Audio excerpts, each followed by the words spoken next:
general, brands come to us because of our approach. Yes, we're like on paper like a creative agency, but we don't necessarily operate like a conventional creative agency.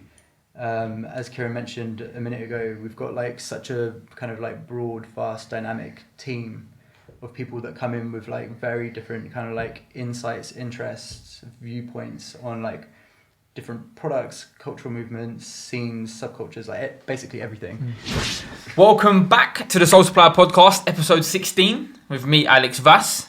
As you can see, a slightly different setup today. We're missing someone. There's no George. I think he's had a bit of a heavy weekend, if I'm honest, and he's just not been able to handle it. So he's not here today, so I'm going to step in. But joining me today, we've got the guys from U-Dox. We've got Kieran, and we've got Jack. I'm going to let you introduce yourselves, guys, so take it away. Tell me who you are, what you do at U-Dox. So I'm Kieran, and I'm a designer at U-Dox. Be working there for coming up to a year now. Yeah, that's me. That's decent. Me. Okay, yeah, cool. We'll get into some more later. Yeah, Jack. So I'm Jack. I've been at U-Dox now in March it'll be 5 years. I started off as a designer and then I've like worked my way up, and now I'm a creative director. The whole time that I've been at U-Dox, I've been working alongside Adidas, dabbled in some like other brands and bits and pieces, but primarily Adidas and Adidas Originals. Yeah, so for the people that don't know, obviously U-Dox is like a creative agency, right? Yeah.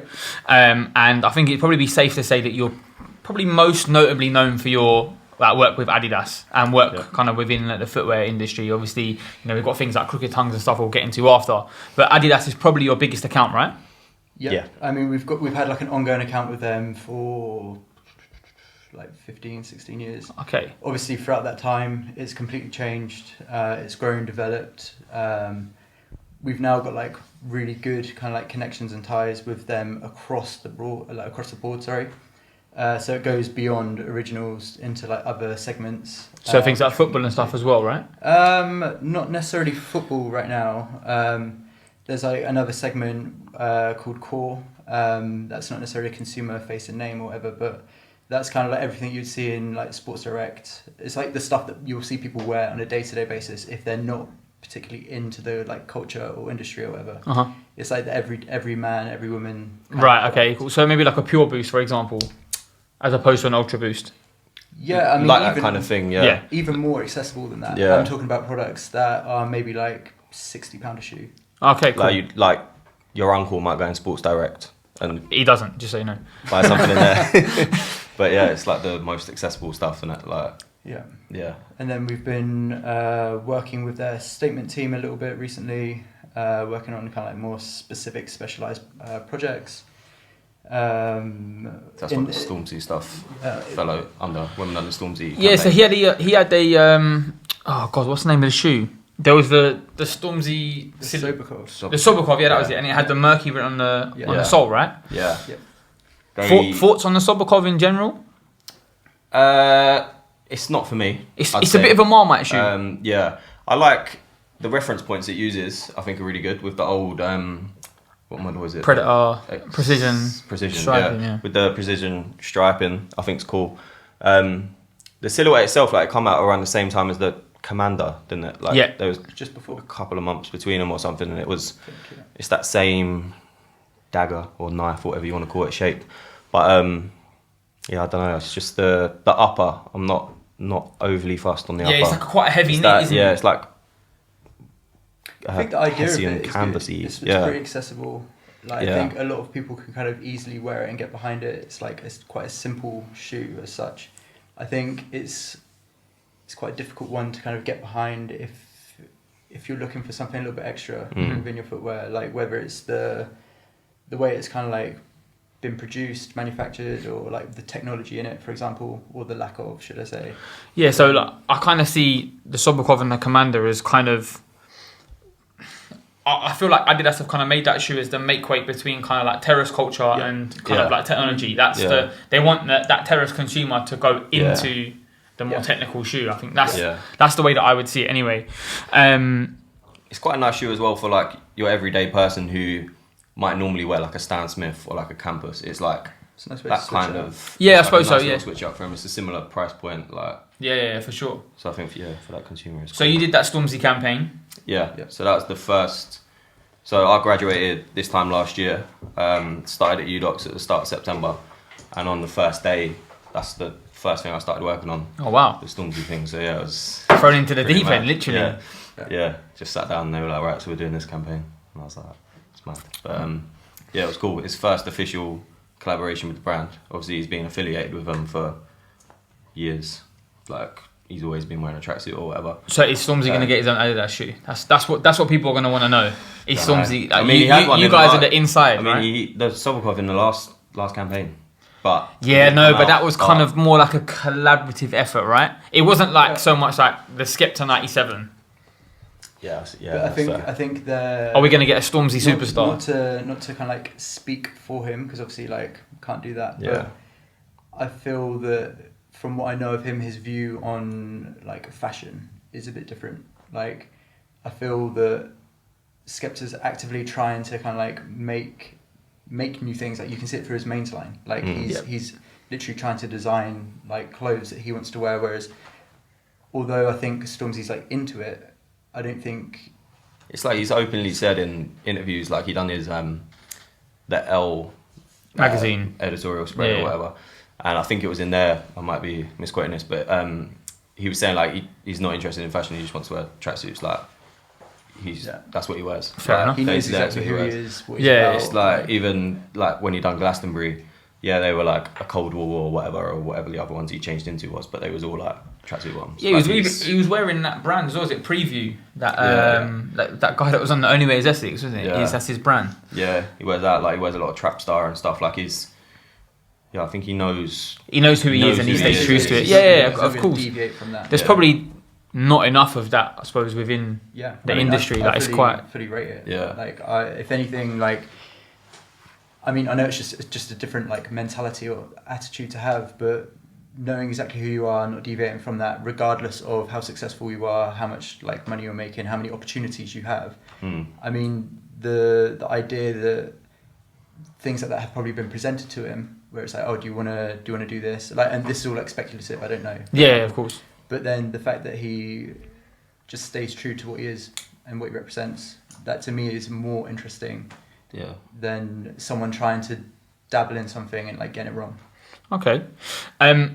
Obviously, you mentioned Stormzy was at your kind of first day, that campaign. Has that been the biggest one that you've done so far, would you say? I think in terms of like traction and like how it's being received and stuff like that, it definitely was.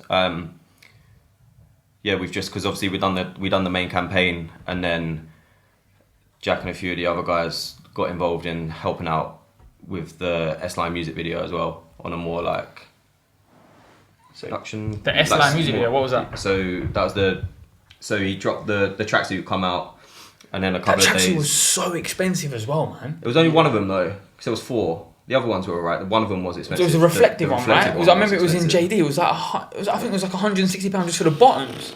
Yeah, I think Yeah. in total it came up to like 450. That's outrageous, man. Yeah, Like, the how price could point on like that was high, but see when I saw that, I thought to myself, from my opinion of what Stormzy is, he wouldn't have been happy with the price point of that tracksuit, because I think he's the kind of person that genuinely does want everyone to Yeah, 100%. have access to everything. Yeah. And I think for them to charge like was that however 400, 450 for that tracksuit, I thought he had no part in that. Do you know what I mean?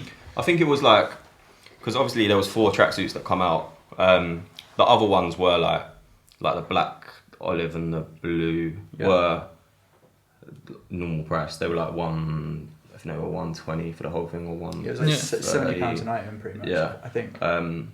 Yeah, so like that was pretty standard. But yeah, the other one, I don't know really. I think it's because whenever you try something new, it's like when Yeezys come out or whatever. Like Kanye West has on record said like the price point or whatever is not where he wants the price point to be. He wants the price point to be lower or whatever. I think it's like when something new. I don't say new technology because it's like 3M. It's not a new technology, but when it's like a whole thing, it's like that kind of is the price point. I remember a few years ago I bought a fully 3M like anorak thing from Adidas, and that was like $240. But it must be down to the materials as well that they use, I think right? it's like that material production, everything. I mean, because it's like a that tracksuit statement was piece. mad. Like it was just a lump of reflective. You mentioned a minute ago about Kanye and Yeezys, and I feel like it's criminal to not talk about Kanye and Yeezy when it comes to Adidas. I've said this before. I was like, obviously he said that he wants everybody to have the shoe. I know we did an interview with Wex as well, and we kind of put this to him. Do you think like £180 for a 350 is too much money? Take away that the price point of everything else in the market. Yeah, because do you think that shoe? Yeah, because obviously when you look at any shoe, like for example, Vapor Max is £170. Yeah. Do you think 180 is too much? Especially when it was 150 when it first dropped. The first one was 150. I don't know. It's like I know you said like don't compare it to the rest of the market, but it's hard to like not. Do you know what I mean? Like this, everything is just expensive now. Everything is relative. Yeah. Like if you look at the technologies, the production, the manufacturing, like there, obviously it doesn't cost that much to make it, but there is a reason as to why that has to be priced at that point. Otherwise, like if they were to lower the price of Yeezys, then you've got to drop the price of everything else, and then you kind of like devalue everything else that you're doing. Yeah, I don't know. I mean, I've got like, loads of pairs of Yeezys, but for example, this like is it the 700s?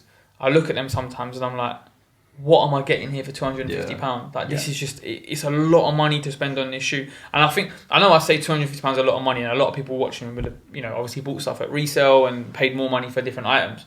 But I still think £250 for a pair of trainers is ridiculous. Yeah. No, I'd agree as well. I'd agree, I would say that like in general, just inflation on products and what their like current value is or whatever, I think it's just a bit of madness anyway. It's like everything. It's like even t-shirts now. Like you used to be able to get, £60, man. you used to be able to get a sick t-shirt for £20. Now they're all £60-70. Yeah, if you're paying under £40 for a t-shirt that's not on sale, like you're winning. Like I thought you were gonna say you're a waste man. So obviously about like with Yeezys now, I think it's too much money, way too much money, and obviously we mentioned about Stormzy. So would you say that was probably your biggest thing that you've done so far? Yeah, it probably is. The ZX project we've just done. That's been the torsion boost, like the blue, red and It dropped about 10 days ago, right? Yeah. That's been quite big in terms of. It was like quite big personally for me because like I've got an affiliation to the ZX franchise or whatever, and that it was like a different kind of noise. It was like people that I've like followed for ages or whatever, like people out in like Berlin and places like this, like collectors or whatever. They've responded really well to the campaign that we put out. So like on a personal level, that's kind of quite pleasing for you. Like been quite a big thing, but like in terms of mass. Do you ever consult with like, because obviously, so I mean, it's fair to say that you're very much a product guy and you're more kind of like the culture. Yeah. Like, do you ever kind of think to consult and reach out to people that you've maybe followed over the years, or that are kind of like deep rooted within Adidas culture, not necessarily affiliated to the brand, like from a professional level, but just from like a passion point of view? Do you ever kind of think, right, let me go and ask this guy what he would think of something like this? I think like. I've had like I've only been here a year or whatever, so Jack's probably more qualified to answer this question. But like, I suppose from even your perspective, being like the culture in general. Yeah, I mean, I think I have like organic conversations with people that I know that are like within the industry, or people that aren't even like necessarily into the culture as such. When I say that, I mean like sneaker culture. Like getting their opinions on like shoes, campaigns, things like that in general, and I think that like obviously helps my kind of like definition as to like how well we're doing or how well brands are doing and how they're kind of like positioning themselves authentically amongst the right audience. But in terms of like, I don't know, doing like group chats about products or consulting with like brands directly about their products, I think we're not necessarily in a position to be doing that right now, or we haven't done that within recent times. I know that in the past, and I know you said we'll get into this later, but like in the past when like U-Dox was in its infancy, we had way more kind of input on product design, collaboration, and things like that. So like, I mean, don't get me wrong, that'd be like a really interesting kind of like future to get into, but it's not where we're at at this current moment. Yeah, I think it is like you were saying, like it's all just more like kind of like organic conversations with people because in the office we've got quite a rich viewpoint across It's really varied. sneaker culture or whatever, or like culture in general, and then just our like wider network. You just have like just conversations with people about it. It's not like a full on let's get a consultancy team to come in and tell us about it. It's like, I think the way I look at it more is that, you know, when I think of people within the industry that are kind of like Adidas connected, I think about people like Brooksy. Yeah, so people like Gary Ashton. Yeah, so like on like that note, last week or the week before, like I bumped into him in the Hanbury Street store, and we was talking. It's Friday, like, isn't it? Yeah, we was talking for like 10-20 minutes about the scene or whatever, and like what different brands are doing, what they could be doing, like what someone like him would want to get out of a campaign and stuff like that. And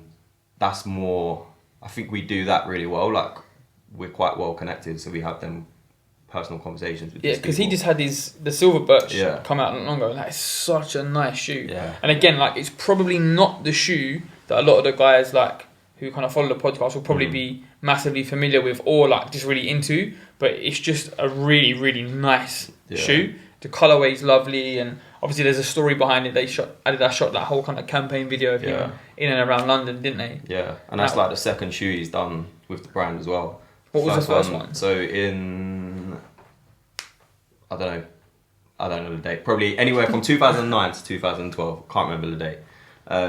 Adidas done the collectors project where they teamed up with like I think it was 5 or 6 different collectors. So it was like Brooksy, I do remember Sneaker this. Queen, and a few other guys. And he did like a ZX 550 that was inspired by like desert shoes and like Clark's Wallabies and stuff, and it was like a tan suede. Yeah, it was nice. Yeah, it was at, they were on show at the ZX exhibition. Yeah. It was like 6-7 months ago now. Yeah, I think it was January time. Yeah, that was really cool. I was in Covent Garden, wasn't it? Yeah, Roots of Running, or whatever it's called. That was really good. Yeah. They had like a really good. The team that put together them shoes and worked on the exhibition was really good. Like, there's a guy called Samir, who's like one of the biggest ZX collectors like out there, and quite a lot of his pairs were in the exhibition. Like the whole AZX consortium range was all his. They had like a really good team involved in that exhibition. I've always said, and I've probably said this to people that I shouldn't say it to, but I've always said that Nike do the best marketing, but Adidas tell the best stories.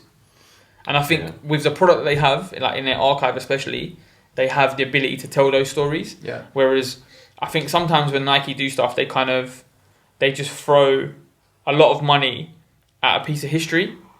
Whereas, you know, there's an actual like story unfolding within Adidas, and I think they have many different people within that story. Like, you know, people like Brooksy that I just mentioned, like the different Adidas collaborators with that collection that they did, the ZX stuff.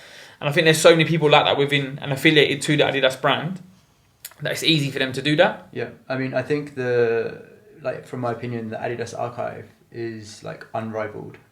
I mean, like I said, I'm not necessarily like the biggest kind of like sneakerhead or anything like that. I would never claim to be, but Have you been to the archive?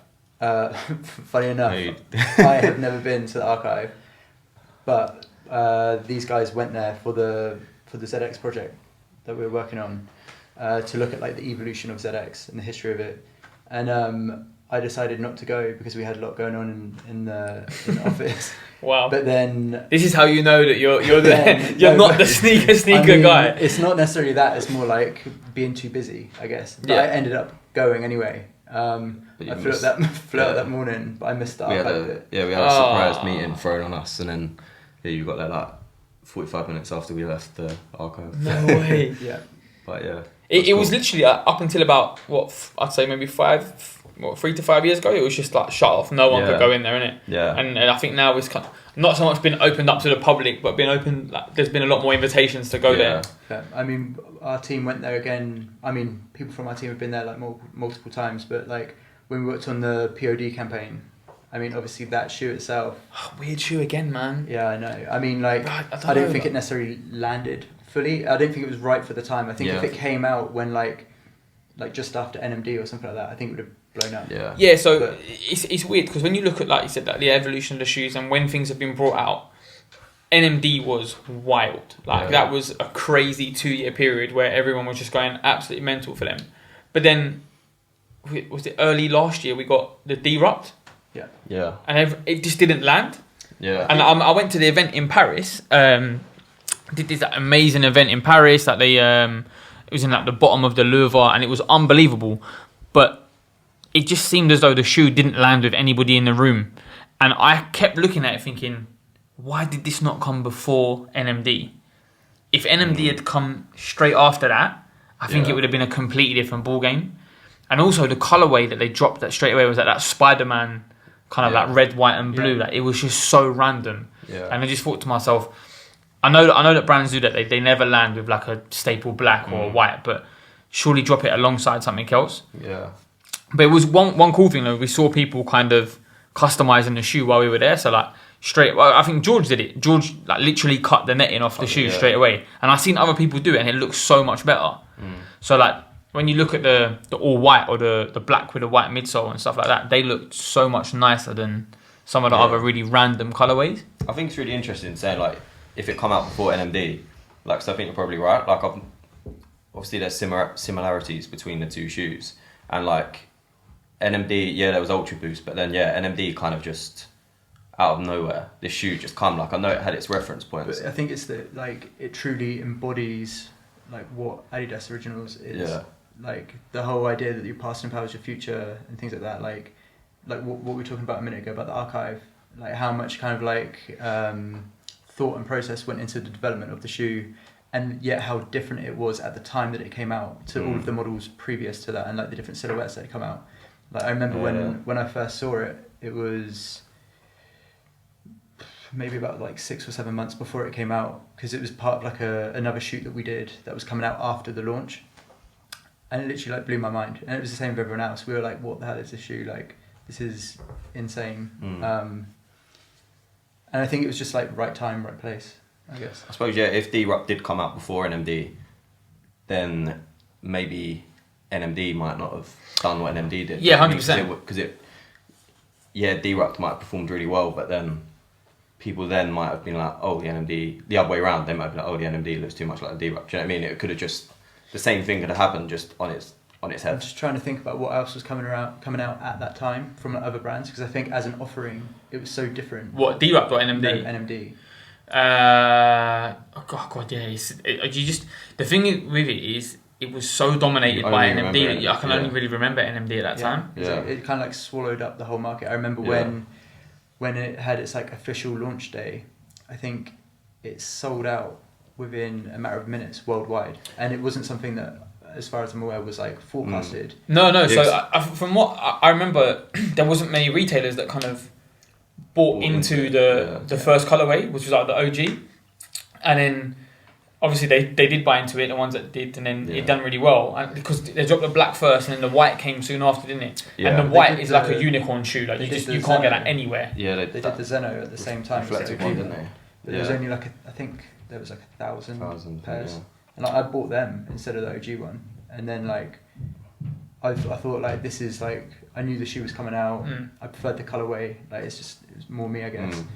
But then to see the response of the OG one, it was just because then they brought back the OG, didn't they? But they only gave it to the retailers that originally backed it in the first place. Because I think they did like a press release or like an event or something. I think it was in New York. Well. Didn't they do an NMD event in New York? It was in New York. Yeah. Because it was the Nomad, wasn't it? Yeah. City shoe or whatever.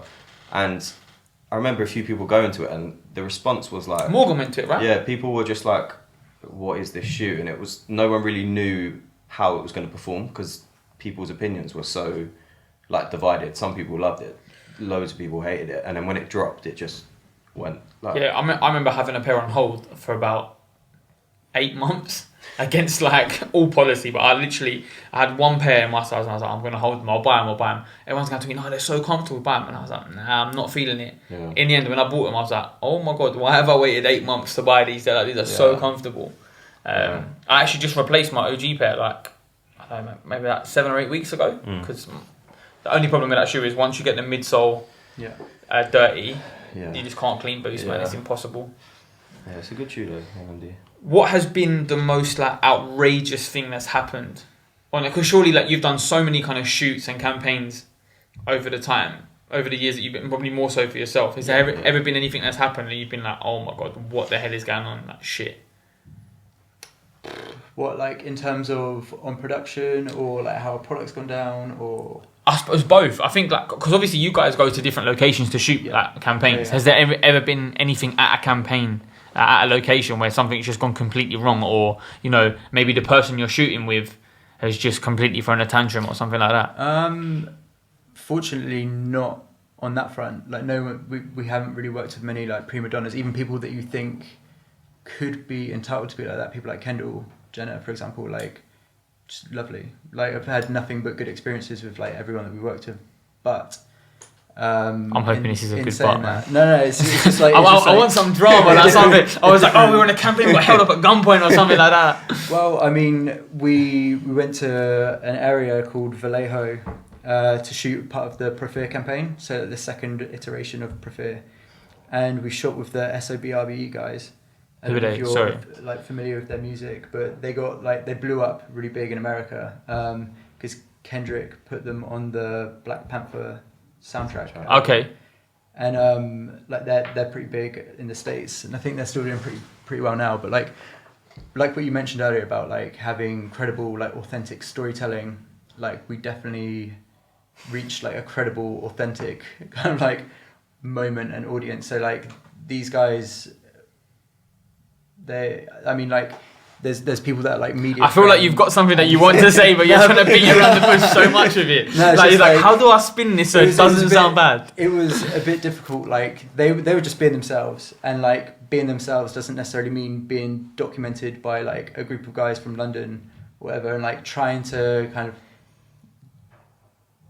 shoot them in like an authentic way was like pretty difficult because they didn't want to open up to us. Like we had like interviews with them and stuff like that, and it wasn't anything about like our approach or like whatever. It's just like we're not like their people or like their crew. Like I think it's a very tight knit situation. And then we went to what's the area called? I've forgotten the name. It was like an 8-hour drive away. And it's like I believe it's like the meth capital of the States. And we went to one of their shows. And I was on stage with them, recording them with a handycam, along with our photographer and DOP and stuff like that. And it was just like a bit of a weird situation. Like, at the time, I was posting stuff on my stories, and like I was like panning out to the audience, and there's like thousands of these kids just going wild. And then like the whole thing just got like shut down by the police in the end. Like there was no drama, but like I guess they were assuming that there would be. There was like police helicopters everywhere, like. It was just a bit intense, and I was just sitting there like, "What the fuck am I doing here?" Like, was you getting it all on camera then? Yeah. Like we didn't necessarily. These are like the archives, yeah. But yeah, and like it's just like their surroundings and situation, like it's just very very raw, and like it's just testament to them, to the fact that they've been able to kind of like create something of their situation, build up from the ground up, and be successful. Because like. Some of the shoot locations that we went to were pretty gnarly. Some of the things that like we couldn't go to certain areas because of like gang affiliation. Jesus. And like it's just a bit of a weird vibe. I mean, like we shoot all someone around, gets like, shot on set and basically LA. you're just accessory. Yeah, I mean like it could happen. Like, but yeah, I mean. It was Did they make you wear like interesting. any sort of like gang colours or anything like that? No. You was alright, yeah. You went to LA as well, didn't you? Like the week after Nipsey Hussle or something. Yeah. It was like really soon after Nipsey Hussle obviously got shot, and one of the locations it was like shooting in a what was it, like a supermarket kind of thing, like a wasn't it? bodega. And it's like it weren't the same one, but it looked the exact same place as where like Nipsey Hussle passed away, and it's just like madness. You're going there, so that's not even there anymore. Like the place that we shot, I think like a lorry smashed into it and just destroyed the whole shot. So No, sick. yeah, Yeah, decent. Fair enough. it's all about authentic stories. What like so? How does it work? Do the brands come to you with a brief, or do they just come to you with a budget, or? It's more like Because I suppose there'll be a lot of people that will be listening or watching that are kind of want to get into the industry, and I think what works quite well with this is, like I said before, is you're very much a product guy and you've come from that kind of background with just being incredibly passionate about Adidas. Yeah. And then yourself is just, you have that kind of broader range and spectrum of like the whole kind of culture and industry. Yeah. So like, how does it work? Like, how do brands approach, or how does Adidas, not brands? I mean, well, we do work with other people other than Adidas as well. Do you work for, is it Mini or Yeah. BMW? Yeah. Yeah. What other is it? That's like predominantly like those two. Okay. But yeah, I mean, we'll get back into that in a second. But they come, like, in general, brands come to us because of our approach. Yes, we're like on paper like a creative agency, but we don't necessarily operate like a conventional creative agency. As Kieran mentioned a minute ago, we've got like such a kind of like broad, fast, dynamic team of people that come in with like very different kind of like insights, interests, viewpoints on like different products, cultural movements, scenes, subcultures, like basically everything. And our kind of like our stance, I guess, on the industry is to challenge orthodoxy, like to challenge convention. Like that's our go-to motto, whether that's through like campaign storytelling that we create with brands like Adidas, even all the way down to like our hiring process. Like when we're looking for people such as like Kieran or any other future people that are coming to the agency, like we've got it, we always kind of delve a bit deeper into like what are people's personal interests. Like you can see on paper, if you're going for like a design position, for example, all of the like key technical attributes that you'd need to successfully design something, like that's mandatory, like you should have that. We wouldn't necessarily be looking to develop that from like the start off, but it's like what's your personal skew and interest. So you're diving deep this. into like social media. You're like, well, what's Kieran posting? Like, what's not necessarily like we're gonna go. Does he match his socks to his shoes? That kind of stuff. Do you know what I mean? I mean, that is a bit of a thing, but like not necessarily with Kieran, but like not necessarily when we're like hiring people. It's more like what are your personal interests? Like say for example, if you came in with a design portfolio and you could see that the work that the person may have worked on was like centered around like 3D objects. It's like, okay, so what's like led your like kind of mindset to get to this point? It might be that they've got like a real interest in like carpentry. It might be that they've come trained with like, that they might have like trained in another kind of like area with their like uncle or relative, or like worked in a small business, or I don't know. It's like how can we then take that and bring it to what we do? Like could that mean that person's more well informed when creating objects for like an in-store activation? It sounds like there's a very personal approach to kind of like recruitment, and I think it sounds as though like the people that are working within the brand are very much like, it's kind of like a family, I suppose. Yeah. Because I'm guessing, how many people work at U-Dox? It's not a really big team, is it? No, we've grown quite a bit over the last couple of years, but we're sitting around like 40 people at the moment. And considering like we've been around, is that big like, for a creative agency? No, not really. I'd say it's not necessarily small either, because you get like creative studios that maybe have like up to 10 people, for example. But then you get creative agencies where there's like thousands of people worldwide. Yeah. But like we do have like a real kind of genuine relationship with each other. Like we're all mates. Everyone gets on. We're pretty young in terms of like the average age. Like Kieran, you're what, 23? 23. And then I mean I'm 29. I've been at U-Dox now for nearly 5 years. So I joined like when I was pretty much Kieran's age. And then the whole kind of like team around us is of similar kind of like age, I guess. Yeah, cool. So I mean, as I was saying, we're like a very diverse, close-knit, tight team. We all come from very different kind of like backgrounds, interests, skill sets, and more importantly, we're all like a part of this kind of like culture, which enables us to kind of like tell these credible stories from like an authentic point of view.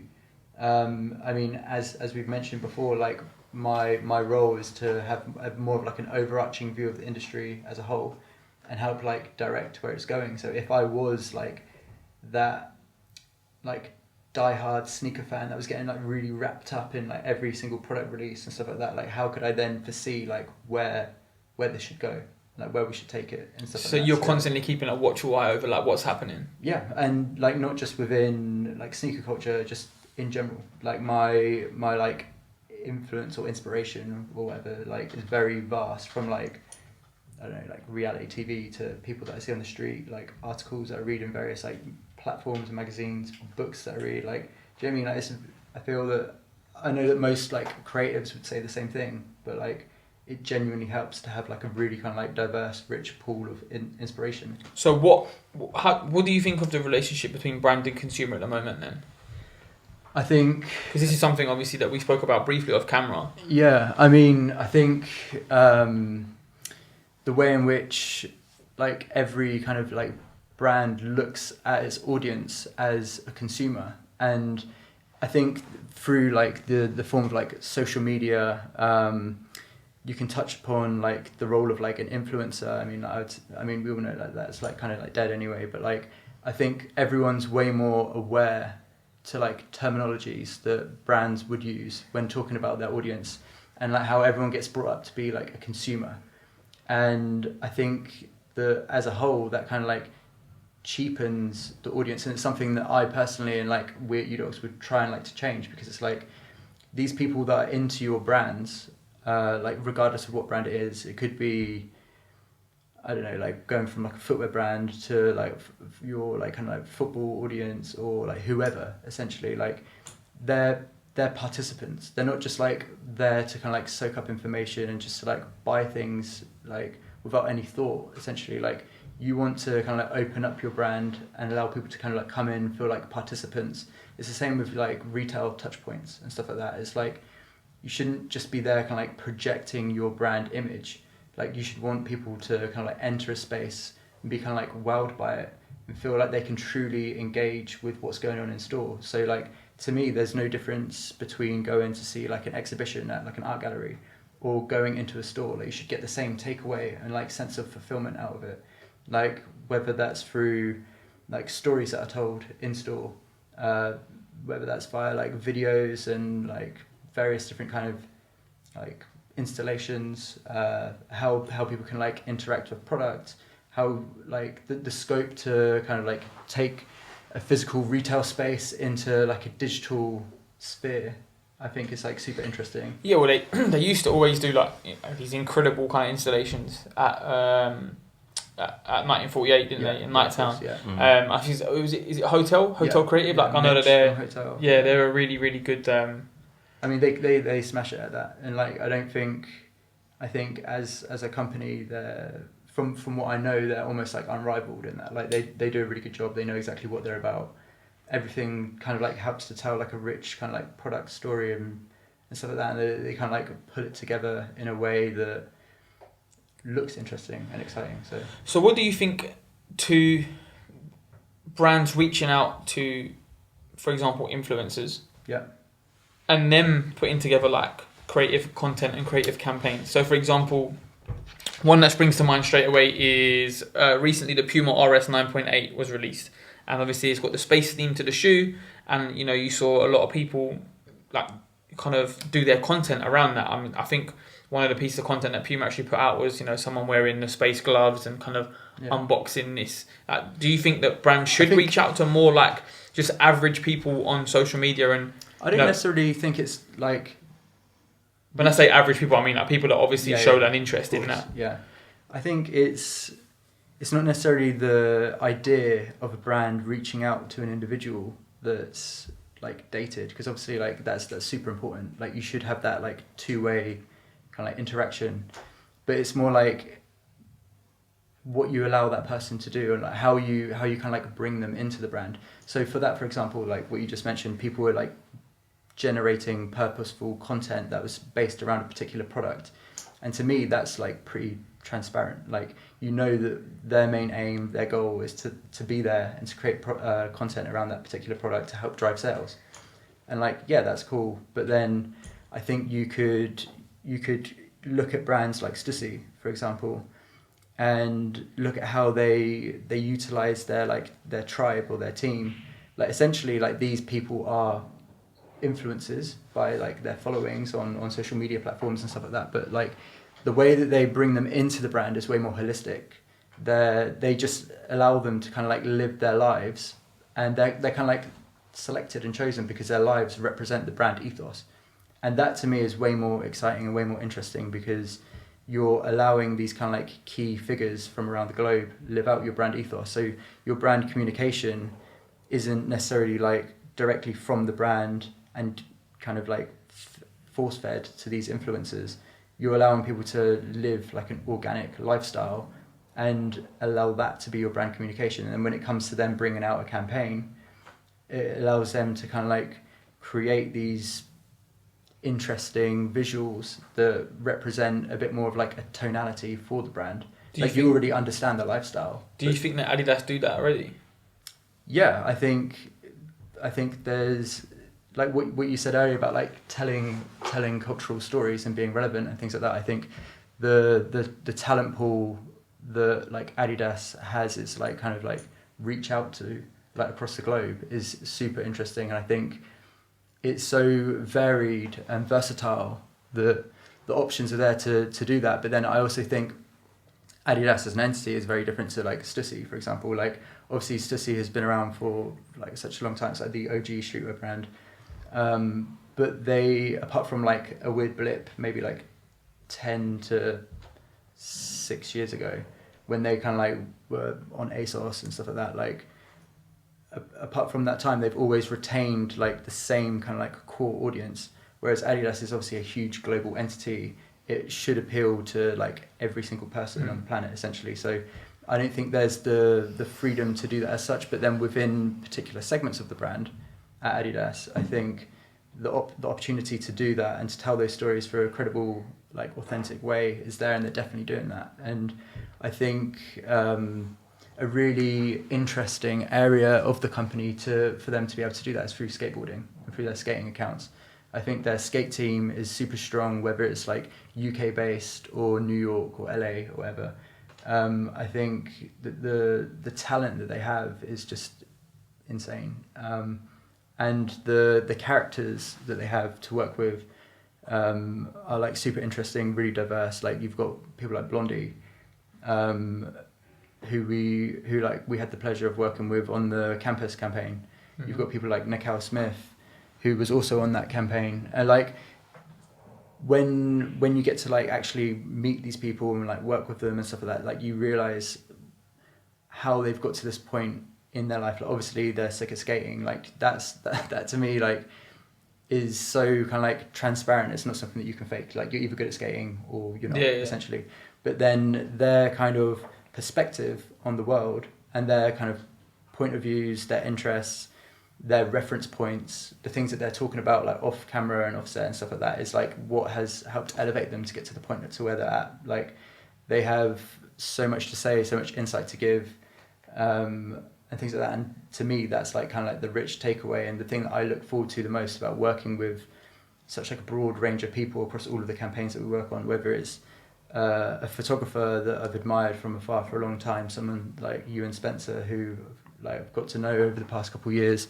Like before we started working with him, I was a big fan of how he documented the grime scene and stuff like that, and then like getting to meet him and get like the kind of like inside scoop as to what was happening at the time and stuff like that, and then how he can kind of use those skill sets and his personality to kind of bring out the best in people and to help tell our stories for a credible and authentic way. Like we were with him shooting something recently, and to see how he interacts with like these like new like young kids that are like either musicians, stylists, or whatever their personal interests are, like you can see how his genuine like good nature and personal like interest into what excites them is there, and that's like how he kind of gets people on board and gets them to open up in front of the camera. It's almost like he shows a real kind of like genuine love and insight into what people's interests are, and he'll be following them, keeping up to date with them and stuff like that. And like that to me is what I find really exciting and interesting about this as like a as a job in general. Yeah. Just getting to meet a huge kind of like diverse mixture of people, and taking it from there, I guess. I have to ask this question before we go because I want you to give me some sort of inside scoop into product that's coming. I want you to give me a Soul Supplier podcast exclusive. So, tell me what's the big thing that I should be expecting, or we should all be expecting to see. It's time to break your NDAs. Unfortunately, no NDAs will be broken right now. Yeah. I mean, is there an exciting from now to Christmas? Is it going to be an exciting time for Adidas? I'm excited. Yeah, You're excited. Are you excited from an Adidas, a passionate Adidas kind of ZX kind of guy, or are you excited as like a hype beast Adidas kind of guy? I've got many ways to extract information. More towards the first half. Like, okay. I don't really. Yeah, I buy into the hype sometimes, but I normally leave that over there. But there's some good stuff coming. If I were a hype beast as such, would I be excited about the next 5 to 6 months of Adidas?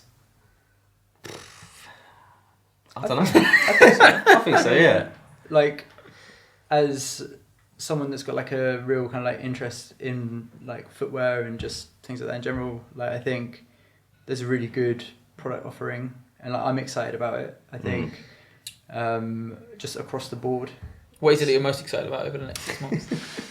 The footwear, I guess. Yeah. No, but I think like, I mean, down to like personal. Would it be more taste. like trefoil boat focused, product? Would it be more 3-stripe? Across the board, I'd say. More like collaborative. I mean, like I said, I've been working with the Adidas as a brand now for like coming up to 5 years, and just down to my own personal taste, whether I think something's going to sell or not is completely different. But in that time, like you have your moments where you think, this season's looking super strong.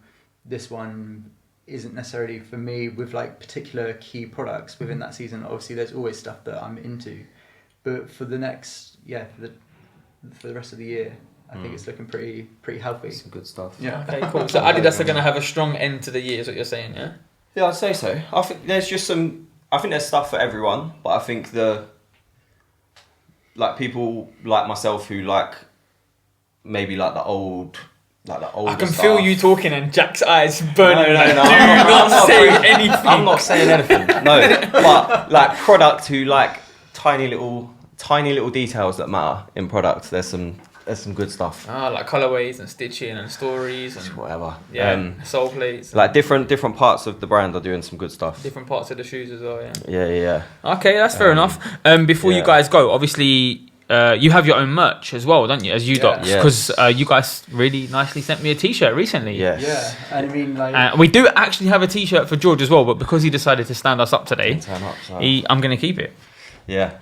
So we started our... So U-Dox has always had like quite a lot of merch, really, over the years. Yeah. They've done some really good stuff, like in the early days when like U-Dox people...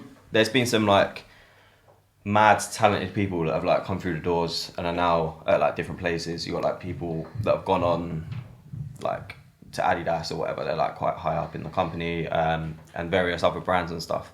And within that, like the stuff that they've worked on they've made some quite like incredible stuff. So you've got like people like Chris Law, for example, who I don't even know him. He's at Consortium stuff. He's at what's his job title now? He's in Portland, isn't he? Yeah. Yeah, I don't think he's Consortium. He's part of the footwear design team. Yeah, out in Portland. But yeah, he used to work at a company, and they did a collaboration with Peter Sherling and Addict, and they made these mad heavy jackets. There's like 50 of them in each colorway, and they're like for U-Dox as U-Dox like merch, U-Dox branded merch, or like a U-Dox collaboration or whatever.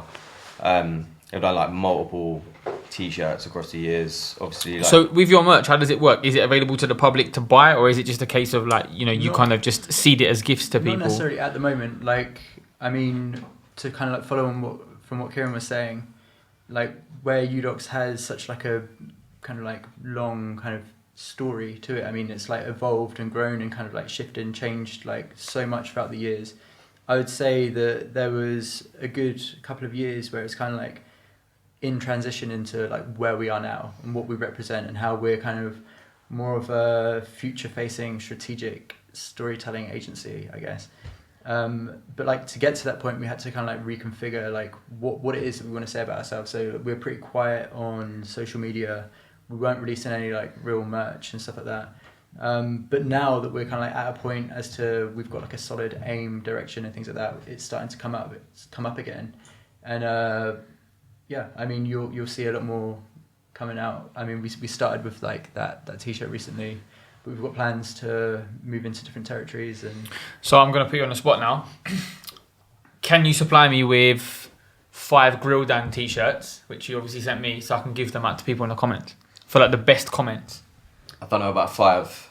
We can see. We've got. I don't know how many we've got. We could do. We've got a few. Yeah. Yeah. Maybe 3. Yeah, so what in terms of what do people have to do in the comments to get a t-shirt? Thanks for putting me on the spot. Come on, you're a creative agency, man. You're meant to be working on the spot like this, you know. This is almost like an audition. I think I would ask them to look at like the campaigns that we've done and to bring out. Like, don't get them to do a dissertation though. Bear in mind. I would ask them to think which, in their opinion, what's the kind of like most authentic piece of storytelling that we've done. Whether it's like the campaign that we did with Pogba for POD, for example. Whether it's like. Do you know what I love about this? I can tell already is there's going to be 1 or 2 people that are going to actually look at it and they're going to go back and go, yeah, like this was really good. And then the next 30 people are just going to copy exactly what they said. It always happens. But okay, that's cool. Or what relates to them the most and why. Like it doesn't have. It's not like in your opinion, is this good or not? Because that's like everyone's entitled to their own opinion. But it's more like what do they feel resonates with them the most and why. And then like the people that give like genuine answers without copying and pasting, that I think can have a cool. t-shirt. Yeah. So what you need to do is hit the comments. You need to put down what U-Dox creative. Yeah. What U-Dox creative has appealed to you the most and why. And if you want to know what t-shirt you're winning, go on to U-Dox Creative on Instagram. Cool. One last thing before we go, make sure that you spam all the comments on George's Instagram for him standing us up on today's podcast. Jack, Kieran, thank you very, very much for coming in today. Pleasure to speak to you both. And yeah, we'll see you soon. Nice one.